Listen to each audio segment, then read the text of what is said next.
नमस्कार, स्वागत है आप सभी का TV9 भारतवर्ष की इस हाईटेक बस में। आज के हमारे खास मेहमान हैं उत्तर प्रदेश के उप मुख्यमंत्री ब्रजेश पाठक जी, और आज इनसे हम इस बस पर लखनऊ में चलते चलते बात करेंगे। लखनऊ में कैसा चल रहा है चुनाव, देश में कैसा चल रहा है चुनाव। आपका बहुत स्वागत है ब्रजेश जी। आइए ब्रजेश जी, लखनऊ में हम चारों तरफ जगमग लाइट, चमकती हुई लाइट्स दिख रही हैं। चुनाव क्यों उतना जगमग नहीं हो पाता? ये उत्तर प्रदेश राज्य में बीजेपी की लहर चल रही है और विपक्ष पूरी तरह से धराशायी है, कोमा में है। गठबंधन जो समाजवादी पार्टी कांग्रेस का है वो चुनाव में स्टैंड ही नहीं कर पा रहा है, तो एक तरफा लड़ाई है यहाँ पर। इस वजह से आपको ऐसा महसूस हो रहा होगा कि विपक्ष ने अपने आप को जनता के बीच में ले जाने की हिम्मत ही नहीं जुटा पाई। नहीं, विपक्ष के अलावा वोटर भी घर से नहीं निकल रहा है। देखिए, भारतीय जनता पार्टी के जो समर्थक हैं, भारतीय जनता पार्टी के जो कार्यकर्ता हैं, भारतीय जनता पार्टी मैक्सिमम लोगों को मतदान स्थल तक पहुंचाने में सफल रही है। समाजवादी पार्टी और कांग्रेसी गठबंधन के लोग ना बूथ स्तर पर गए, ना जनता के बीच में गए, तो जो उनके समर्थक लोग हैं वो मतदान करने से वंचित रहे। हम लोगों ने लगातार, मतलब कह रहे हैं आपके हमारे वोटर पूरा निकले हैं और मतदान किए हैं। परिणाम आपको बताएगा कि प्रचंड बहुमत के साथ बीजेपी 80 की 80 सीटें जीतेगी। अच्छा देखिए, हमारी ये बस अब क्योंकि निकल चुकी है और लखनऊ दर्शन में आज हम लखनऊ दर्शन भी करेंगे और प्रदेश की और देश की चुनावी नब्ज भी टटोलेंगे। इतने खास मेहमान हमारे साथ हैं। ब्रजेश जी, आप भी लगातार चल रहे हैं। अमेठी में किशोरी लाल जी कह रहे हैं, भाई मैं तो यही कहूँ, प्रियंका कह रही है मैं तो गली गली जानता हूँ, किशोरी जी तो गली गली जानते हैं इसकी। 60 से 65 साल देश में राज किया और अमेठी 2019 तक उनके पास रहा है।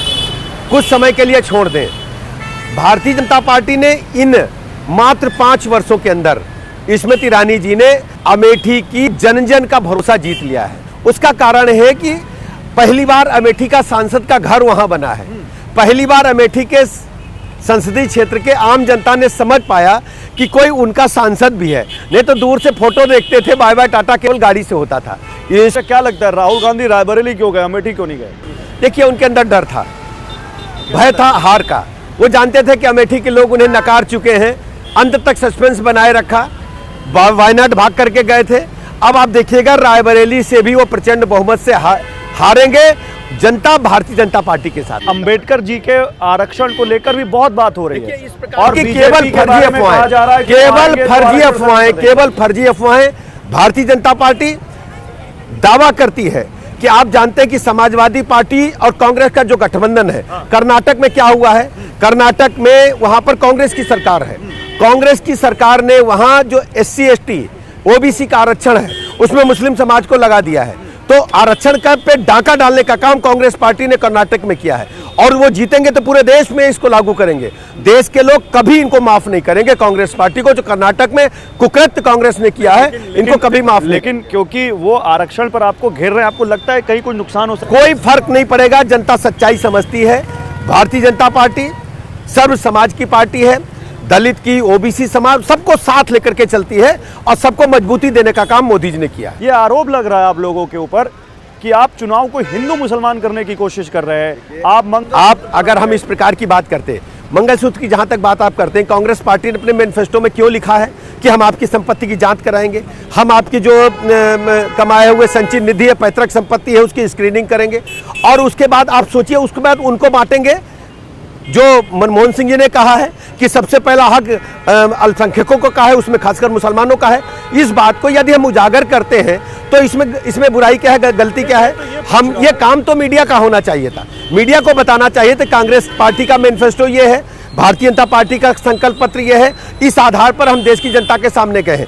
कांग्रेस पार्टी के मैनिफेस्टो के आने के 10 दिन के बाद माननीय प्रधानमंत्री नरेंद्र मोदी जी ने देश की जनता के समक्ष सच्चाई रखने का काम किया है कि कांग्रेस पार्टी हमेशा ऐसे कानून लाने पर काम कर रही है जो आपकी पैतृक संपत्ति को जब्त कर लेंगे, आपके आरक्षण पर डाका डालेंगे और पूरे हिंदुस्तान की व्यवस्था को छिन्न भिन्न करने का काम करेंगे। वो कह रहे हैं कि वो तो माइनॉरिटीज की बात हो रही है। राहुल गांधी को नहीं, उसमें मुस्लिम कहा इन्होंने। राहुल गांधी को खंडन करना चाहिए कि जो मनमोहन सिंह ने कहा हम उसका खंडन करते हैं, हम उसकी निंदा करते हैं। नहीं, जैसे केशव प्रसाद जी से भी बात हुई, 80-20 की बात आ जाती है, तो ये 80-20 की बात क्यों आती है? देखिए, आप अच्छी तरह जानते हैं कि भारतीय जनता पार्टी सबका साथ, सबका विकास, सबके विश्वास के आधार पर काम करती है। लेकिन अयोध्या में प्रभु राम लला का मंदिर बने, हम उसमें मंदिर में दर्शन करने के लिए नहीं जाएंगे, प्राण प्रतिष्ठा में नहीं जाएंगे, क्योंकि हमारे वोट बैंक कट जाएंगे। इस बात की जब बातें आएंगी तो बातें आगे तक बढ़ेंगी। ये कांग्रेस पार्टी ने कुकृत्य किया है, प्रभु राम लला का भव्य मंदिर बना तो वो प्राण प्रतिष्ठा समारोह में नहीं गए। समाजवादी पार्टी के लोग मारे डर के नहीं गए कि उनका अल्पसंख्यक वोट कट जाएगा, और सुप्रीम कोर्ट में इन्हीं लोगों ने हलफनामा दिया था कि रामलला काल्पनिक है। और समाजवादी पार्टी के लोग तो बात करने लायक नहीं है। समाजवादी पार्टी के रिजिम में ही अयोध्या में निहत्थे कार सेवकों पर गोली चली थी, और अयोध्या की धरती को, सरयू नदी को खून से रंगने का काम समाजवादी पार्टी के पुराने लोगों ने किया था। जैसे मैं अभी बात करूं तो गाजीपुर में बात आ रही है, गाजीपुर में कह रहे हैं मुख्तार अंसारी का जो देहांत हुआ, उनकी जो आकस्मिक मृत्यु हुई, उसका बड़ा फायदा मिल जाएगा उस अंसारी। भारतीय जनता पार्टी इस बातों में भरोसा नहीं रखती, लेकिन जो सच्चाई है हम देश की जनता के सामने रखेंगे। आप सोचिए, कल्याण सिंह जी इस प्रदेश के मुख्यमंत्री रहे हैं, बड़े नेता रहे हैं, और कल्याण सिंह जी की जब अंतिम संस्कार का दिन आया तो अखिलेश यादव जी 500 मीटर दूरी पर बैठे थे, वहां चल करके पुष्पांजलि करने के लिए नहीं गए, लेकिन 500 किलोमीटर दूर जाकर के मुख्तार अंसारी की कब्र पर फातिया पढ़ने क्यों गए? तो सवाल नहीं उठेंगे? सवाल उठेगा कि कल्याण सिंह जी इस देश के बड़े नेता थे, आपके घर से 500 मीटर दूर रहते थे, आप क्यों नहीं पुष्पांजलि, श्रद्धांजलि अर्पित करने के लिए गए? और 500 किलोमीटर दूर जाकर के आप मुख्तार अंसारी की कब्र पर फातिया पढ़ते हैं और 500 मीटर दूर नहीं जा पाते हैं, तो सवाल तो उठेगा और जवाब अखिलेश यादव को देना होगा। ब्रजेश पाठक जी के बारे में बात करते हैं। आपकी कहा जाता है कि आप हर जगह बड़ा माइक्रो, और आपकी फैन फॉलोइंग भी काफ़ी दिख रही है यहाँ पर, माइक्रो मैनेजमेंट आपका बड़ा अच्छा है। आप हर जगह कहीं भी कोई दिक्कत आ रही है, ब्रजेश पाठक जी को भेज दो, उनको भेज दो, कहीं पर ब्राह्मण नाराज है, ब्रजेश जी को भेज दो। तो ये आपके पास ये कौन सी विधा है, कैसे मना लेते हैं आप? देखिए, बहुत लंबे समय में सामाजिक जीवन में हूँ और सभी से मेरी मित्रता है और लोग हमारा कहना मानते हैं। मैं बहुत बहुत धन्यवाद ज्ञापित करता हूँ अपने भाई बहनों को जो हमारे समाज में विभिन्न व्यवस्थाओं में काम कर रहे हैं। सभी लोग मेरे साथ रहते हैं और मेरी बात सुनते हैं, इसके लिए मैं उनका हृदय से आभार प्रकट करता हूँ। लेकिन क्या आपके पास ये कोई फीडबैक है कि यादव परिवार जिन 5 सीटों पर चुनाव लड़ रहा है वहाँ क्या होगा? देखिए, अब उत्तर प्रदेश, आपने ऐसी बात छेड़ दी, उत्तर प्रदेश का यादव बिरादरी पूरा अपने आप को ठगी महसूस कर रही है। समाजवादी पार्टी का गठन यादव समाज की मेहनत के बदौलत हुआ। यादव समाज अगर आज समाजवादी पार्टी से हट जाए तो समाजवादी पार्टी 0-0 हो जाएगी।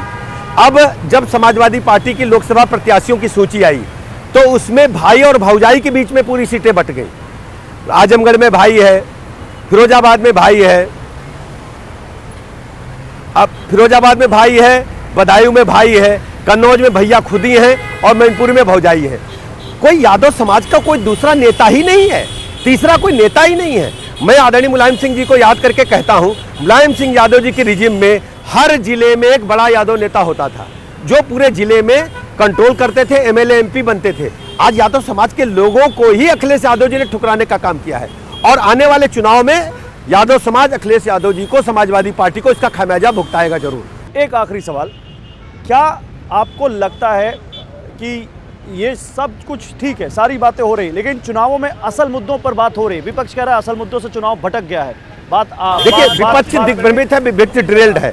बात होना चाहिए रोटी, कपड़ा और मकान पर।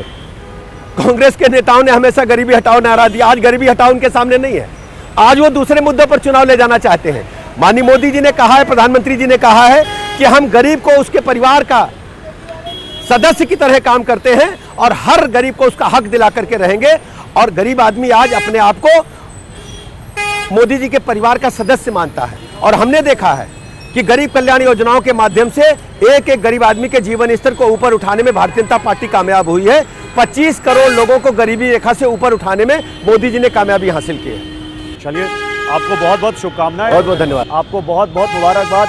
जिस तरह से आप चुनाव लड़ रहे हैं, देखते हैं 4 जून को क्या होता है, फिर मुलाकात होगी। उत्तर प्रदेश के उप मुख्यमंत्री ब्रजेश पाठक जी बिल्कुल ईमानदारी से, कैंडिडली सारे सवालों का जवाब देते हुए, और दावा फिर एक बार वो ये भी वही कर रहे हैं, 80 की 80 सीटें यूपी में जीतेंगे। अब 4 जून को क्या होगा वो हमें देखना है और उसके बाद 4 जून के बाद ब्रजेश जी से फिर बातचीत होगी, फिर इन जो दावे हैं उनको उनके सामने रखेंगे। तब तक के लिए हमें दीजिए इजाजत। बहुत शुक्रिया ब्रजेश जी आपका।